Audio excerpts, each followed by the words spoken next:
अस्सलाम वालेकुम students, welcome to our YouTube channel. आज हमारा केमिस्ट्री का दूसरा चैप्टर है क्लास 10 का। और ये चैप्टर हमारे पास है एसिड बेसिस एंड सॉल्ट्स का। देखिए, इसमें सबसे पहले थोड़ा सा क्लासिकल कॉन्सेप्ट इसका समझने की कोशिश कर लेते हैं। एसिड बेसिस और सॉल्ट्स का क्लासिकल कॉन्सेप्ट क्या है। देखिए, अगर हम एसिड की बात करें तो क्लासिकल कॉन्सेप्ट एसिड के बारे में क्या कहता है। क्लासिकल कॉन्सेप्ट एसिड के बारे में कहता है कि acid has sour taste. Acid उसको कहते हैं जिसका जायका खट्टा होता है। देखिए, एसिड हमारे पास दो टाइप के होते हैं। वैसे एक कॉमन एसिड्स कहलाते हैं, एक हमारे पास जो केमिकल्स होते हैं जिनको हम यूज़ नहीं कर सकते हैं। और जिन एसिड्स को हम यूज़ कर लेते हैं उन्हें हम कॉमन एसिड्स कहते हैं। और हर वो चीज़ जिसका जायका खट्टा होता है जिसको हम यूज़ कर रहे होते हैं, जाहिर सी बात है उसके अंदर एसिडिटी होती है, एसिड्स होते हैं, इस वजह से उनका जायका खट्टा होता है। इसकी बहुत सारी एग्जांपल्स हमारे पास हैं, जैसे हम केचप का यूज़ कर लेते हैं जिसके अंदर टार्टेरिक एसिड होता है। और इसी तरह हम विनीगर सिरका यूज़ कर लेते हैं, उसके अंदर एसिटिक एसिड होता है। और भी बहुत सारी चीज़ें हैं, जैसे दूध के अंदर मलाइक एसिड होता है। तो और जितने भी हमारे पास जो खट्टे फ्रूट्स होते हैं उनके अंदर सिट्रस एसिड होता है। तो इन सारे एसिड्स को हम खा रहे होते हैं, तो इसलिए हम इनको कॉमन एसिड्स कहते हैं। और क्लासिकल कॉन्सेप्ट यही कहता है कि हर वो चीज़ जिसका जायका खट्टा है उसको हम क्या कहते हैं, एसिड कहते हैं। और क्लासिकल कॉन्सेप्ट बेस के बारे में क्या कहता है। बेस के बारे में क्लासिकल कॉन्सेप्ट कहता है कि बेस हैज़ बिटर टेस्ट, यानी हर वो चीज़ जिसका जायका कड़वा उसको हम क्या कहते हैं, क्लासिकल कॉन्सेप्ट के हिसाब से उसको हम बेस कहते हैं। अब जायका कड़वा का मतलब ये है कि बहुत सारी चीज़ें हैं, जैसे रोज़मर्रा ज़िंदगी में हमारे पास जैसे सीमेंट है, प्लास्टर जिससे कर लेते हैं वो बेस का बना होता है। और इसी तरह ग्लास होता है, वो बेस का बना होता है, कांच का गिलास। और भी बहुत सारे, जैसे सोडा होता है उसके अंदर बेस होता है, कॉस्टिक सोडा जिसको हम कहते हैं। नहीं, हाँ, कॉस्टिक सोडा भी होता है उसके अंदर। बेकिंग सोडा होता है जो खाने में हम यूज़ कर रहे होते हैं। तो ये सारी चीज़ें क्या हैं, इनके अंदर बेसिसिटी होती हैं, इनका जायका कड़वा होता है। क्लासिकल कॉन्सेप्ट के हिसाब से हम उन्हें क्या कहते हैं, बेस कहते हैं। ये तो हमारे पास आ गया क्लासिकल कॉन्सेप्ट। जैसे हमारे बुक में सबसे पहला जो कॉन्सेप्ट है एसिड बेस के बारे में, वो हमारे पास है आर्हेनियस कॉन्सेप्ट।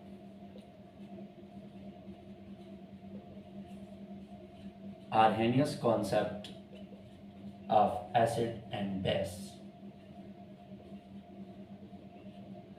और यहाँ पे क्लासिकल कॉन्सेप्ट के अंदर हम सॉल्ट्स को हमने डिस्कस नहीं किया है। हम लास्ट में सॉल्ट को डिस्कस कर लेते हैं। सॉल्ट्स के बारे में क्या है, देखिए, सॉल्ट के बारे में हम ये कहते हैं कि जब भी हम एसिड का रिएक्शन करवाते हैं किसके साथ, बेस के साथ, एसिड और बेस के रिएक्शन से हमेशा क्या बनता है, सॉल्ट प्लस वाटर।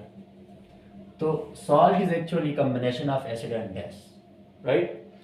अब आते हैं किसकी तरफ, आर्हेनियस कॉन्सेप्ट की तरफ। आर्हेनियस ने एसिड बेस के बारे में जो कॉन्सेप्ट दिया था वो तकरीबन 1880s में दिया था, अगर मैं गलत ना हूं तो 1880s में ये कॉन्सेप्ट दिया था आर्हेनियस ने। आर्हेनियस एसिड के बारे में क्या कहते हैं, देखें, एसिड के बारे में आर्हेनियस का कॉन्सेप्ट ये है कि हर वो केमिकल स्पेशी जो वाटर में डिजोल्व होने के बाद H प्लस दे दे, जो वाटर में डिजोल्व होने के बाद क्या देते हैं, H प्लस देते हैं, उसको हम क्या कहते हैं, एसिड कहते हैं। अब हम यहाँ पे लिख सकते हैं द केमिकल स्पेशी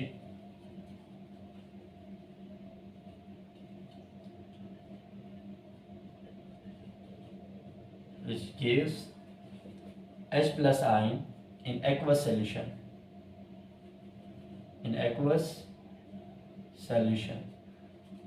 यानी हर वो केमिकल स्पेशी जो एक्वस सॉल्यूशन के अंदर क्या दे दें, H प्लस दे दें, अकॉर्डिंग टू आर्हेनियस हम उसको क्या कहते हैं, एसिड कहते हैं। फॉर एग्जांपल देखें, इसके एग्जांपल भी यहाँ पे साथ में काउंट कर लेते हैं। लेकिन लेट्स सपोज मेरे पास है HCl, इसको मैंने डिजोल्व किया किसके अंदर, वाटर के अंदर, तो इससे बनता है H3O प्लस और यहाँ से Cl-1।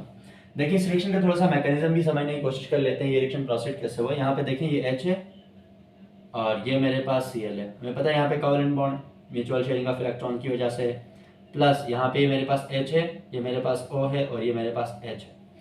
देखिए, चूंकि ऑक्सीजन की वैलेंस शेल में 6 इलेक्ट्रॉन होते हैं, 2 ये आ गए, 2 ये 4, 1 ये 5 और 1 ये 6। और सेम इसी तरह अगर हम यहाँ पे बात करें, हाइड्रोजन और क्लोरीन की बात करें, तो हमें पता है क्लोरीन की जो इलेक्ट्रोनेगेटिविटी होती है वो हाइड्रोजन के मुकाबले में ज़्यादा होती है। तो इलेक्ट्रोनेगेटिविटी डिफरेंस की वजह से क्लोरीन के ऊपर पार्शियल नेगेटिव चार्ज आता है, पार्शियल का मतलब थोड़ा सा नेगेटिव चार्ज आता है, और हाइड्रोजन के ऊपर पार्शियल पॉजिटिव चार्ज आता है। ये किसकी वजह से आता है? ये डिफरेंस इन इलेक्ट्रोनेगेटिविटी की वजह से आता है। अब इलेक्ट्रोनेगेटिविटी किसको कहते हैं? देखें, ये दोनों शेड पेयर ऑफ इलेक्ट्रॉन है, तो हर एटम के पास शेड पेयर ऑफ इलेक्ट्रॉन को खींचने की एक पावर होती है। तो the power of an atom, the ability of an atom to attract the shared pair of electron towards itself, that is called electronegativity. अब यहाँ पे क्लोरीन की जो खींचने की पावर है या एबिलिटी है वो हाइड्रोजन के मुकाबले में ज्यादा है। इस वजह से ये जो इलेक्ट्रॉन का पेयर है, पेयर ऑफ इलेक्ट्रॉन है, वो थोड़ा सा ड्रैग हो जाता है। किसकी तरफ ड्रैग हो जाता है? क्लोरीन की तरफ। जब इलेक्ट्रॉन पेयर क्लोरीन की तरफ ड्रैग हो जाता है तो क्लोरीन के ऊपर पार्शियल नेगेटिव, थोड़ा सा नेगेटिव चार्ज आता है, पूरा कंप्लीटली नहीं आता। कंप्लीटली इसलिए नहीं आता क्योंकि ये इलेक्ट्रॉन जो है वो कंप्लीटली क्लोरीन की तरफ शिफ्ट नहीं हुआ। और सेम यहाँ पे हाइड्रोजन के ऊपर पार्शियल पॉजिटिव चार्ज आता है। सेम यहाँ पे अगर हम वाटर की बात करें, देखिए ऑक्सीजन की इलेक्ट्रोनेगेटिविटी हाइड्रोजन के मुकाबले में बहुत ज्यादा होती है। तो सेम यहाँ पे भी इलेक्ट्रोनेगेटिविटी डिफरेंस की वजह से हाइड्रोजन के ऊपर पार्शियल पॉजिटिव चार्ज आता है, ऑक्सीजन के ऊपर पार्शियल नेगेटिव चार्ज आता है। और साथ में यहाँ पे देखें ऑक्सीजन के ऊपर दो लोन पेयर है। लोन पेयर किसको कहते हैं? The pair of electron which is not taking part in the chemical reaction in the bonding. या तो बॉन्डिंग में हिस्सा नहीं ले रहा हो या केमिकल रिएक्शन में हिस्सा नहीं ले रहा हो। इन इलेक्ट्रॉनों का ऐसा पेयर जो बॉन्डिंग में हिस्सा नहीं ले रहा हो या केमिकल रिएक्शन में हिस्सा नहीं ले रहा हो, उसको हम क्या कहते हैं? लोन पेयर कहते हैं। और जो इलेक्ट्रॉन बॉन्डिंग में हिस्सा ले रहा हो उसको हम बाउंड इलेक्ट्रॉन कहते हैं। अगर पेयर हो तो उसको हम बॉन्डेड पेयर ऑफ इलेक्ट्रॉन कहते हैं। अब यहाँ पे जो लोन पेयर ऑफ इलेक्ट्रॉन होता है ऑक्सीजन का, वो हाईली रिएक्टिव होता है। जैसे ही हम HCl को वाटर में डिसॉल्व करते हैं तो हमें पता है HCl के ऊपर ऑलरेडी पार्शियल पॉजिटिव चार्ज यहाँ पे मौजूद है। इसका जो लोन पेयर होता है वो डायरेक्ट अटैक कर लेता है किसके ऊपर? इसके पार्शियल पॉजिटिव चार्ज के ऊपर अटैक करता है। अब हाइड्रोजन के ऊपर पहले से तो हाइड्रोजन का ये इलेक्ट्रॉन क्लोरीन अपनी तरफ खींच रहा था, ऊपर से इसके ऑक्सीजन के लोन पेयर ने भी अटैक किया। अब हाइड्रोजन क्या करेगा? अपना जो इलेक्ट्रॉन है वो दे देता है किसको? क्लोरीन को दे देता है। जब हाइड्रोजन अपना इलेक्ट्रॉन क्लोरीन को दे देगा तो अब यहाँ पे देखें हाइड्रोजन यहाँ पे एक ही इलेक्ट्रॉन था वो क्लोरीन को दे दिया, तो हाइड्रोजन के ऊपर पार्शियल कंप्लीटली पॉजिटिव चार्ज आ गया। अब ये हाइड्रोजन H+ आयन है। देखिए HCl को जैसे हमने वाटर में डिसॉल्व किया, Cl कंप्लीटली नेगेटिव चार्ज में कन्वर्ट हो गया और H के ऊपर प्लस चार्ज आ गया, यानी H+ आयन किसने दे दिया? HCl ने दे दिया। तो अकॉर्डिंग टू आर्हेनियस कॉन्सेप्ट, हर वो केमिकल स्पेशीज जो वाटर में डिसॉल्व होने के बाद H+ दे दे उसको हम क्या कहते हैं? एसिड कहते हैं। तो ये आर्हेनियस के हिसाब से हमारे पास क्या है? एसिड है, राइट। अब यहां पे देखिए H+ के पास अभी कोई इलेक्ट्रॉन मौजूद नहीं है, ये सिर्फ आयन की फॉर्म में है। अब ये जो वाटर है मेरे पास O, ये H है और ये मेरे पास H है, ये इसका एक लोन पेयर है, ये इसका वो लोन पेयर है जिसने H+ के ऊपर अटैक किया था। अब ऑक्सीजन यहाँ पे चूंकि हाइड्रोजन के पास शेयरिंग के लिए इलेक्ट्रॉन्स मौजूद नहीं है, ऑक्सीजन क्या कर लेता है? अपने दोनों इलेक्ट्रॉनों को शेयरिंग कर लेता है बॉन्डिंग के लिए और H+ के साथ यहाँ पे बॉन्ड बनाता है। इस बॉन्ड के बारे में हमने 9th के चैप्टर नंबर 4 में पढ़ा था केमिकल बॉन्डिंग के अंदर। यहाँ पे जो बॉन्ड बन रहा है वो one side sharing of electron से बन रहा है, यानी दोनों इलेक्ट्रॉन कौन शेयर कर रहे हैं? ऑक्सीजन शेयर कर रहे हैं। तो ऐसे बॉन्ड को हम कोऑर्डिनेट कोवेलेंट बॉन्ड कहते हैं। तो यहाँ पे बनता है कोऑर्डिनेट कोवेलेंट बॉन्ड और साथ में यहाँ से क्लोरीन ने कंप्लीटली एक इलेक्ट्रॉन ले लिया और कंप्लीटली आयन बन गया Cl-1। अब यहाँ पे जो H3O+ है इसका नाम होता है हाइड्रोनियम आयन। ये क्या है? हाइड्रोनियम आयन है। वैसे H+ एग्जिस्ट नहीं करता, इसलिए एग्जिस्ट नहीं करता जैसे ही ये अपना इलेक्ट्रॉन क्लोरीन को दे देगा, फौरन से ऑक्सीजन क्या कर लेता है? H+ के साथ रिएक्शन कर लेता है और यहाँ पे हाइड्रोनियम आयन बना लेता है। तो इसलिए हम अक्सर कहते हैं कि H+ एग्जिस्ट नहीं करता, लेकिन H+ ये दे देता है, लिमिटेड टाइम के लिए देता है। जैसे ही H+ यहाँ से अलग हो जाता है फौरन से ऑक्सीजन उसके साथ रिएक्शन कर लेता है और हाइड्रोनियम आयन बना लेता है। इसलिए समटाइम्स हम ये कहते हैं कि hydronium ion is equal to H+ के बराबर होता है। इसी वजह से हम कहते हैं कि हाइड्रोक्लोरिक एसिड या HCl जो है वो वाटर में डिसॉल्व होने के बाद हाइड्रोनियम आयन या H+ देता है। इसी वजह से आर्हेनियस के हिसाब से ये क्या है? एसिड है, राइट। और दूसरा अगर हम बेस की बात करें, तो आर्हेनियस बेस के बारे में क्या कहता है? हर वो केमिकल स्पेशीज जो वाटर एक्वस सॉल्यूशन में डिसॉल्व होने के बाद या वाटर में डिसॉल्व होने के बाद क्या दे दें? H+ दे दें। मैं यहाँ पे लिख रहा हूं the chemical species which gives OH- ion in aqueous solution। ऊपर है, मैंने सिर्फ OH आयन को मैंने यहाँ पे रिप्लेस किया, बाकी सेम ऊपर वाली आएगी लाइन। तो यहाँ पे बेस के बारे में आर्हेनियस क्या कहता है? हर वो केमिकल स्पेशीज जो वाटर में डिसॉल्व होने के बाद, सॉरी यहाँ पे -1 आएगा, OH- आयन दे देगा, उसको हम क्या कहते हैं? बेस कहते हैं। लेट्स सपोज देखें, इसकी भी एक एग्जांपल हम यहाँ पे काउंट कर लेते हैं। देखें ये मेरे पास है NaOH। NaOH को जब भी हम वाटर में डिसॉल्व करेंगे, इसको वाटर में डिसॉल्व करेंगे तो ये क्या होगा? ये Na+ में कन्वर्ट हो जाएगा प्लस OH माइनस 1 में कन्वर्ट हो जाएगा। देखें ये आयनाइज होता है कंप्लीटली सोडियम हाइड्रोक्साइड वाटर में डिसॉल्व होने के बाद। देखें जैसे इस NaOH को हमने वाटर में डिसॉल्व किया, ये कन्वर्ट हो गया Na प्लस में और साथ में OH माइनस 1 में। तो यहाँ पे देखें सोडियम हाइड्रोक्साइड ने वाटर में डिसॉल्व होने के बाद OH माइनस 1 दे दिया, इसलिए अकॉर्डिंग टू आर्हेनियस का concept sodium hydroxide is base. Sodium hydroxide क्या है, हमारे पास बेस है। और फिर उसके बाद ये तो हमारे पास एसिड बेस का कॉन्सेप्ट हो गया। देखें अब इस आर्हेनियस कॉन्सेप्ट की कुछ लिमिटेशंस हैं। अच्छा देखें, अगर हम लिमिटेशंस की बात करें, आर्हेनियस कॉन्सेप्ट्स की भी कुछ लिमिटेशंस हैं, शॉर्ट क्वेश्चन भी आता है पेपर में। आर्हेनियस कॉन्सेप्ट के बेसिकली 3 लिमिटेशंस हैं। सबसे पहली लिमिटेशन अगर हम बात करें, देखें हमारे पास एक मॉलिक्यूल है या एक केमिकल स्पेशी है carbon dioxide. Carbon dioxide naturally acid होता है, बाय नेचर ये क्या होता है, एसिड होता है। लेकिन अगर हम इस कार्बन डाइऑक्साइड को according to Arrhenius concept explain करने की कोशिश करें, तो देखें लेट्स सपोज मैं यहाँ पे रिएक्शन कर लेता हूँ CO2 प्लस इसको मैं वाटर में डिसॉल्व करूंगा। देखें तो इससे होगा क्या, इससे देखें क्योंकि आर्हेनियस तो ये कहता है कि हर वो केमिकल स्पेशी जो एक्वस सॉल्यूशन यानी वाटर में डिसॉल्व होने के बाद H प्लस दे देगा वो एसिड है। लेकिन कार्बन डाइऑक्साइड के पास तो हाइड्रोजन मौजूद ही नहीं, तो इसका मतलब आर्हेनियस का कॉन्सेप्ट जो है वो कार्बन डाइऑक्साइड की एसिडिटी को एक्सप्लेन नहीं कर सकता। तो पहला इसका क्या है, यानी it could not explain the acidity of carbon dioxide. 1 आ गया। दूसरे नंबर पे अगर हम देखें तो याद रखें कि जैसे मेरे पास एक केमिकल स्पेशी है अमोनिया NH3। अगर मैं NH3 की बात करूं, देखिए NH3 का मैं रिएक्शन करवाऊंगा किसके साथ, H2O वाटर के साथ। तो यहाँ पे आर्हेनियस का कॉन्सेप्ट क्या कहता है कि भाई हर उस केमिकल स्पेशी को हम बेस कहते हैं जिसके पास जो वाटर में डिसॉल्व होने के बाद क्या दे दें, OH माइनस दे दें। हालांकि यहाँ पे होता है क्या है, जिस तरह CO2 बाय नेचर एसिड है वैसे सेम NH3 भी बाय नेचर बेस है। लेकिन आर्हेनियस का कॉन्सेप्ट इसकी बेसिसिटी को एक्सप्लेन नहीं कर सकता। कैसे नहीं कर सकता, क्योंकि आर्हेनियस कहता है कि हर वो केमिकल स्पेशी जो वाटर में डिसॉल्व होने के बाद OH दे दें उसको हम क्या कहेंगे, बेस कहेंगे। लेकिन अमोनिया के पास तो ऑक्सीजन मौजूद है ही नहीं, चलो हाइड्रोजन तो मौजूद है लेकिन ऑक्सीजन मौजूद नहीं है। अब इसके पास ऑक्सीजन अगर मौजूद है ही नहीं तो ये वाटर में डिसॉल्व होने के बाद OH कैसे दे देगा। लिहाजा आर्हेनियस का कॉन्सेप्ट जो है वो अमोनिया की जो बेसिसिटी है उसको भी एक्सप्लेन नहीं कर सकता। तो यहाँ पे हम लिख सकते हैं कि it could not explain the basicity of ammonia, या अमोनिया की बेसिसिटी को भी एक्सप्लेन नहीं कर सकता। अब थर्ड इसकी लिमिटेशन क्या है, देखिए थर्ड लिमिटेशन ये है कि आर्हेनियस का जो कॉन्सेप्ट है, Arrhenius concept of acid and base is only applicable for aqueous solution। अगर एक्वस सॉल्यूशन कहीं पे हो या वाटर की मौजूदगी में हम किसी भी केमिकल स्पेशी की एसिडिटी या बेसिसिटी को एक्सप्लेन कर सकते हैं। अगर हमारे पास एक्वस सॉल्यूशन नहीं होगा तो हम उसकी एसिडिटी या बेसिसिटी को एक्सप्लेन नहीं कर सकते। तो ये आर्हेनियस की तीसरी लिमिटेशन थी। तो हमारे पास 3 ही लिमिटेशन है आर्हेनियस के। ये तीनों लिमिटेशंस को हमने एक एक करके एक्सप्लेन कर दिया। नेक्स्ट हमारे पास जो टॉपिक है वो दूसरा कॉन्सेप्ट है, ब्रांस्टिल-लॉरी कॉन्सेप्ट है।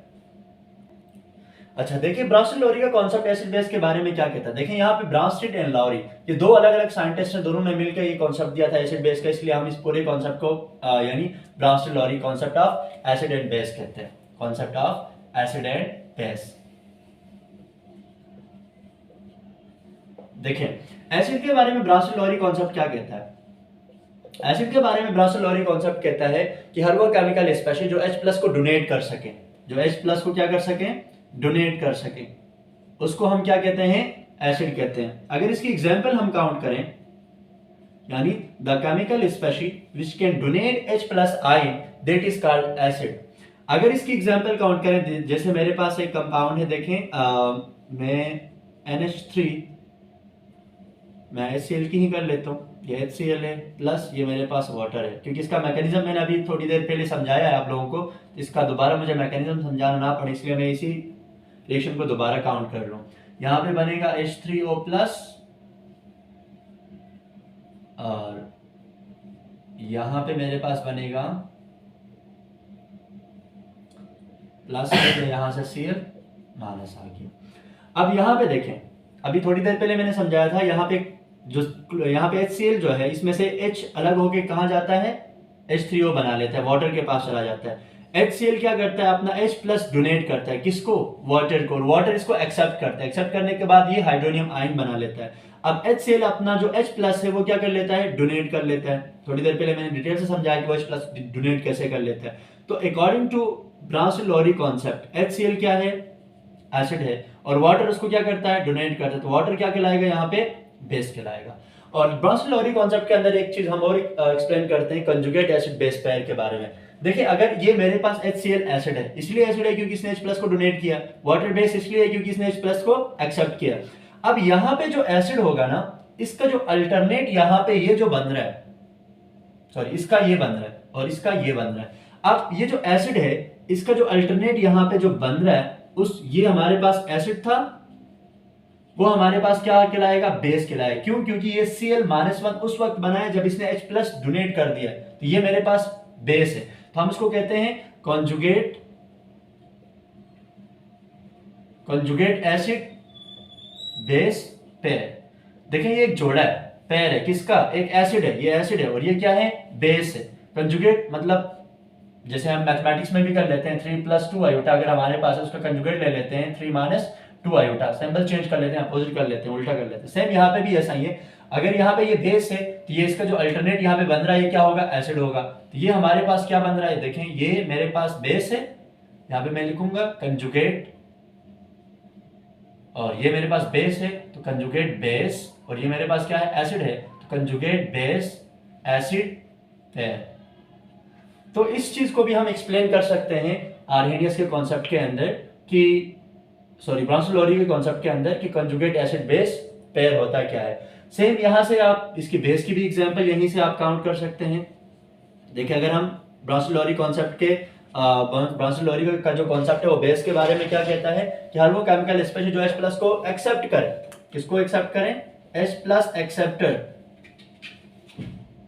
H प्लस जो एक्सेप्टर है वो क्या कहलाएगी, बेस कहलाएगी। अब यहाँ पे वाटर देखें, H प्लस को क्या कर रहा है, एक्सेप्ट कर रहा है। मैं दूसरी एग्जांपल यहाँ पे काउंट कर रहा हूँ ताकि एक आइडिया और हो जाए हमें। देखें, ये एग्जांपल यहाँ पे मैं काउंट कर रहा हूँ। ये मेरे पास है HNO3 नाइट्रिक एसिड है, प्लस ये मेरे पास NH3 अमोनिया है, कॉम्प्लिकेट हो जाएगा। मैं यहाँ पे कर रहा हूँ HCl plus NH3, it goes to, यहाँ पे क्या बनेगा, देखें यहाँ पे मेरे पास बनेगा NH4 प्लस, यहां से Cl क्या हो जाएगा, माइनस। अब यहाँ पे देखें, ये HCl क्लोरीन के साथ यहाँ पे हाइड्रोजन था, लेकिन यहाँ पे क्लोरीन के साथ हाइड्रोजन नहीं। इसका मतलब यहाँ पे क्लोरीन ने अपना H प्लस डोनेट किया है, किसको, अमोनिया को। NH3 था, ये NH4 बन गया। अब अमोनिया ने एक्सेप्ट किया, अकॉर्डिंग टू ब्राउन-लॉरी कॉन्सेप्ट जो H प्लस को एक्सेप्ट करेगा वो क्या कहलाएगा, बेस। तो अमोनिया मेरे पास क्या है, बेस है, और HCl क्या कर रहा है, डोनेट कर रहा है। तो HCl मेरे पास क्या है, एसिड है। तो इसका जाहिर सी बात है, ये अगर एसिड है तो ये इसका कंजुगेट बेस होगा, ये अगर बेस है तो ये इसका कंजुगेट एसिड होगा, ठीक है ना। तो इस तरह से आप किसी भी केमिकल रिएक्शन के अंदर कंजुगेट एसिड बेस को भी फाइंड कर सकते हैं। तो ये हमारे पास था Brown Lowry concept of acid and base. दूसरा कॉन्सेप्ट है वो हमारे पास है Lewis concept of acid and base. तो इंशाल्लाह जो Lewis concept of acid and base है वो हम डिस्कस करेंगे नेक्स्ट क्लास में। आई होप कि आप लोगों को जो हमने 2-3 कॉन्सेप्ट पढ़े, क्लासिकल कॉन्सेप्ट, आर्हेनियस कॉन्सेप्ट और ब्राउन-लॉरी कॉन्सेप्ट विद लिमिटेशंस, तो आप लोगों को आई होप ये तीनों लेक्चर टॉपिक्स जो हैं वो अच्छी तरह समझ आए होंगे। अगर टॉपिक्स आप लोगों को समझ आए हैं तो हमारे चैनल को ज़रूर सब्सक्राइब कर लीजिएगा, लाइक कर लीजिएगा और साथ में बेल आइकन के बटन को भी दबा लीजिएगा ताकि जितने भी हमारी नए बनने वाली वीडियोज़ हैं वो आप तक ऐसी वीडियो के साथ। अल्लाह हाफिज़।